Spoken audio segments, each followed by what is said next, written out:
Breaking news आहे नाज़िन अवां सां शेयर करे रहिया आहियूं। खैरपुर में ज़िमनी मकानी चूंडूं वार्ड 9 ते पोलिंग जो अमल जारी आहे। पीपी उम्मीदवार नौमान वसाण जीडी उम्मीदवार आसिफ शाहिद में मुक़ाबलो थी रहियो आहे। वार्ड 9 ते गुज़िरियल मकानी चूंडनि में पीपी उम्मीदवार सैयद अली मदद शाह खटियो हो, जंहिंजे फौत थियण खां पोइ वार्ड ते ॿीहर इलेक्शन थी रही आहे। ब्रेकिंग न्यूज़ अवां सां शेयर करे रहिया आहियूं। खैरपुर में ज़िमनी मकानी चूंडूं वार्ड 9 ते पोलिंग जो अमल जारी आहे। तफ़सील मालूम कंदासीं। असां सां लाइन ते मौजूद आहे खैरपुर मां आवाज़ न्यूज़ जो रिपोर्टर शकील जावरी। जी शकील।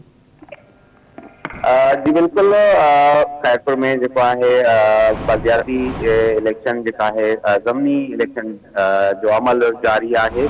मां तव्हांखे ॿुधाईंदो हलां त खैरपुर जो म्यूनसिपल कमेटी जो वार्ड 9 है, जिते जो है पीपल्स पार्टी के उम्मीदवार नौमान वसाण ऐं जीडीए जो उम्मीदवार है सैयद आसिफ अली शाह जिलानी।